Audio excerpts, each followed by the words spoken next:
if the government thinks it's bringing the monarchy into disrepute and the law needs to change, they should change the law and they should tell the monarch that's what's going to happen.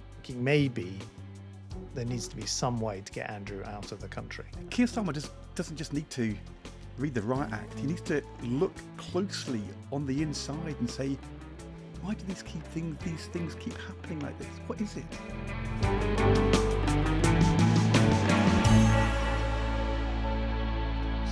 behind AI, and that is Prince Andrew, who finds himself in a pretty desperate situation. I think most people would say entirely of his own making.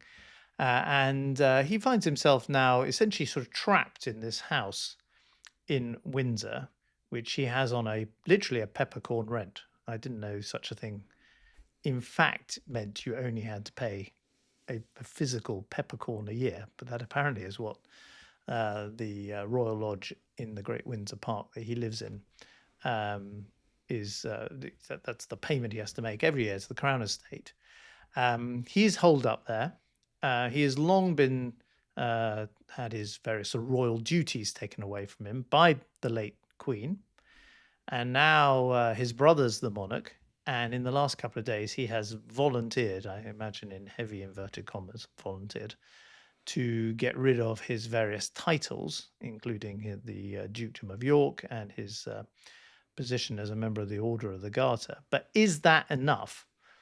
There are calls in Parliament from the SNP, from some Labour MPs, from some Tory MPs, for him to be sort of formally stripped of these roles, which would require Parliament to act, and to be kicked out of this royal dwelling where he's got what looks like an ironclad lease. So it's not as straightforward as all of that.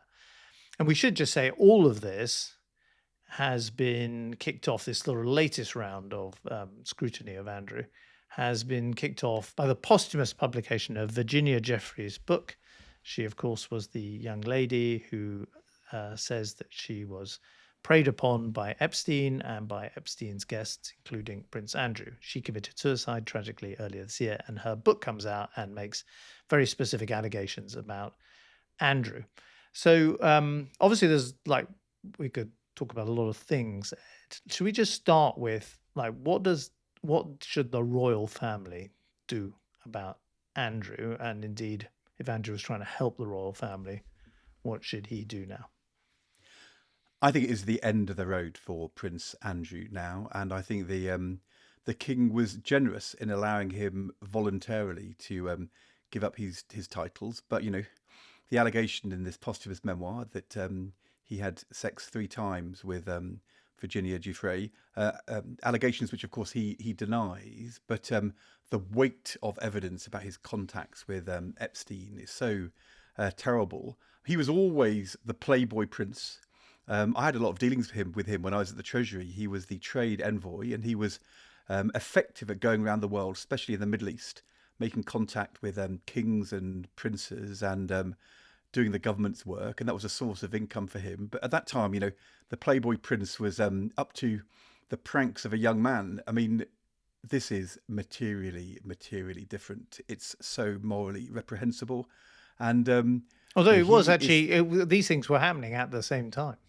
I mean, while he had this role, which he had the trade role under the Cameron government as well, a lot of these offences, well, first of all, the actual alleged encounters with the kind of Epstein girls, and then the kind of meeting Epstein after he'd been convicted, going to see him in America, staying in his house. I mean, this was all happening while he had these official government positions, right?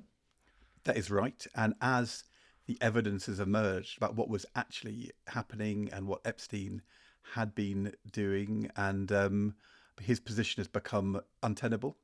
And, as you said, there would have to be a piece of legislation to remove his title. But another revelation now about his kind of contact with Epstein. And there's so much, I think, still to come out in the American congressional and wider inquiries would mean, I think that will happen now. But it feels as though the King and Prince William have said, this is the end of the line. And but I think they were generous to him last Friday. But you do feel as though the monarchy is kind of clearing the decks. Prince William, who will become the king in due course, does not want to deal with his royal uncle, and I think it's pretty clear he's not going to have to now. He's made it clear that Andrew will not be going to his coronation, but I don't think he will be Prince Andrew by that point. It feels to me as though there's one more step to go in this story, and in a sort of generous way, because in the end, for King Charles, it is his brother. I mean, he's made it clear that this is it. It's over. You cannot behave and then be revealed to have behaved in this way and carry on being a member of the royal family. The only reason why Prince Andrew is a royal, the only reason we have a royal family is to advance the public interest in the UK. It's not a private sinecure, and he's not advancing the public interest, and that's why I think it's over. But when you say it's over or it's the end of the line, I mean, I guess I agree with you, but I also feel like, haven't we heard that before? Weren't we told it was the end of the line when he was kind of stripped of his royal duties in his HRH? If you remember at the Queen's funeral, he wasn't able to wear a military outfit like Prince Harry. He'd already been sort of banished from the working royals. He was still walking behind the coffin. He was still attending Balmoral for Christmas. He was still going to the church services. We had the embarrassing moment of William essentially snubbing him at the recent funeral. So, I mean, they have tried to avoid a humiliation. I think that's out of road.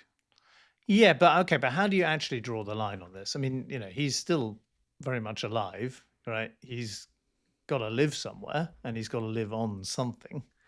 Obviously, it's a privately wealthy family, the Windsors, and the Queen, the late Queen, spent a lot of money actually trying to settle the case with these victims of abuse, alleged in the case of Andrew, but I don't think anyone doubts they were victims of Epstein's abuse, and that's been proven in court. So what would they do now? And I was thinking, I've my sort of two thoughts is, you've got to actually get him out of the country. I mean, while he remains in the country, this story is just going to go on and on and on and on. And having edited a newspaper, I can tell you, every media outlet will just be pursuing this story because the public are interested. And as you say, these people, it's not just a soap opera. This family is elevated and gets lots of privilege, and the head of the family is our head of state. And so there is a legitimate public interest. And I just wonder, with the late King of Spain, not late, he's still alive, but the former King of Spain, who got caught up in various corruption scandals. In the end, he not only abdicated, but he went and took himself off to live in, I think in Dubai it is. And I was just thinking maybe there needs to be some way to get Andrew out of the country. And that, of course, means him giving up this house. And if my advice to him, I can see why the last thing he wants to do is give up this kind of tenure he's got, but it is untenable. And ultimately, if you kind of push Parliament, Parliament will react and find ways to get at it. And then second, I thought, isn't there a kind of role for the Prime Minister in being the kind of chief royal advisor? I know this is sort of odd aspect of a premiership that I don't think most people are really aware of. But if you look at, in the most extreme case, Stanley Baldwin, Prime Minister in the 1930s, instructed the King at the time, Edward VIII, that he had to abdicate if he wanted to marry Wallis Simpson. And there were lots of senior politicians at the time, like Winston Churchill, who disagreed, but Baldwin as Prime Minister insisted, reminding everyone that ultimately Parliament is sovereign in the UK. And then if you look at the 1990s, you have John Major stepping in and essentially strongly advising the Queen to pay income tax, which she had not previously done, and handling the divorce of Charles and Diana. And then famously, it's been in all those movies and shows and the like. There's Tony Blair with a supporting role from Alistair Campbell in when Diana dies, in getting the royal family to understand how the nation feels about it. So in other words, the Prime Minister is the King's chief advisor, including on matters to do with the royal family. And I just wonder whether Keir Starmer should just step in here, supported by the team at Number 10 and the team at Buckingham Palace, the official team, and just say, look, you need to do these things, or we need to do these things. We need to pass a law to strip him of these titles. That can be done easily. It will fly through the House of Commons and the House of Lords. We need to get him out of this house in the middle of Windsor, and we need to find a place for him to go abroad and get this person off our front pages and out of our national life. The other example you could have used, which in some ways is even more pertinent, is Anthony Eden in the 1950s, essentially telling the Queen that when her sister, Princess Margaret, wanted to marry a divorcee, Group Captain Peter Townsend, that she couldn't do so and remain Princess Margaret, and she would have to renounce her titles and her income if she was to marry this man. Now, that may seem kind of old-fashioned now, because he was a divorcee, but that wasn't advice. That was the government, essentially, on behalf of Parliament and the law, telling the Queen where things stood. The government line at the moment, it's interesting, is to resist being drawn into responsibility. This is Bridget Phillipson a couple of days ago explaining Keir Starmer's role in this. I want to talk to you about Prince Andrew. You'll know there are calls from people within your own party for his title of Prince to be stripped. This is something the King would have to do, or it could take an act of Parliament. Is that something the government's minded to give time to? I mean, he holds that title by virtue of being the son of a monarch. That is the position that we have. I think we agree and support the decision that the royal family and Prince Andrew have taken and the recent announcement that they've made. When you also hear the victims of Epstein and hear about the abuse that they endured, it's incredibly powerful to hear that. And I think first and foremost in our minds ought to be those who suffered at the hands of Jeffrey Epstein, and making sure that we never forget about putting victims front and centre. But I think in the specific case here about what the royal family have done, we believe that's the right course of action. So you won't be given parliamentary time to remove that title, despite the pressure that's coming? Because there are going to be more revelations. You know that, Secretary of State. I don't think the royal family would want to detract from wider parliamentary business that's currently ongoing. Parliamentarians have a Of course, right to of course, Parliament always has. There are always routes for parliamentarians to put forward debates, to find time for debates, if that's what backbench MPs would wish to do. But I think we've seen the right course of action in terms of what the royal family have done so far. But the title of Prince is a title that's held by virtue of being the son of a monarch. It is, and my understanding is the monarch could remove it if he wanted to, but that would be a part of the process. But from what I'm taking from you, you're saying that the government wouldn't stop there being debate in Parliament if there was strength of feeling. This is not something that this is not a matter for government business, but of course it's always been the case in Parliament that individual members of Parliament are able to bring forward debates, discussion on any topic that they choose. But of course, as that exchange made clear, this is not the Queen's decision or the King's decision. This is about Parliament. And it's perfectly appropriate for the government of the day to decide, in consultation with the King, whether or not a member of the royal family should or shouldn't have a title. And I mean, to go to your question, I think it depends very much on the personal relationship. So I don't know about Eden.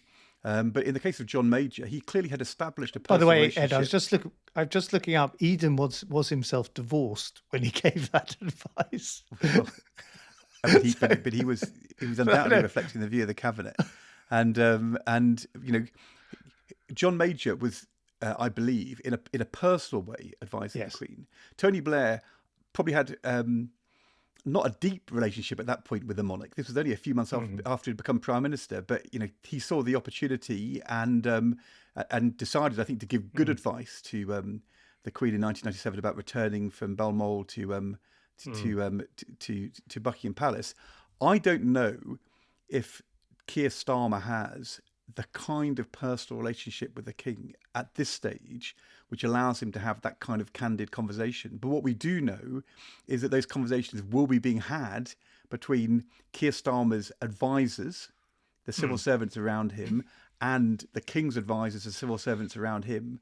And it is, I mean, there will have been conversations, and it is perfectly appropriate for the Prime Minister, through that kind of route, to make it clear what the government thinks. And so if the government thinks it's bringing the monarchy into disrepute and the law needs to change, they should change the law, and they should tell the monarch that's what's going to happen. So I completely agree. I don't think Bridget Phillipson's answer is good enough, frankly. The responsibility for legislation in Parliament is the government's responsibility. There is a clear precedent for Acts of Parliament stripping royals of royal titles. Some of the German princes who were related to the royal family were stripped of their titles during the First World War by Act of Parliament. In the absence of kind of government leadership on this, you've got all sorts of parliamentarians tabling their own legislation. You've got the SNP, Stephen Flynn, their pretty effective leader in the House of Commons, getting involved. You've got Robert Jenrick, who's got an eye for the opportunity here, saying pretty strong language. So why is a Tory shadow cabinet member saying what a Labour cabinet minister can't at the moment? He says it's about time Prince Andrew took himself off to live in private, make his own life. He's disgraced himself. He's embarrassed the royal family time and again. I don't see why the taxpayer, frankly, should continue to fit the bill at all. The public are sick of him. That's what the Labour government should be saying, leading on the legislation. By the way, here's a prediction: the legislation's bound to happen now, isn't it? I mean, there's going to be this momentum down. So get on top of that.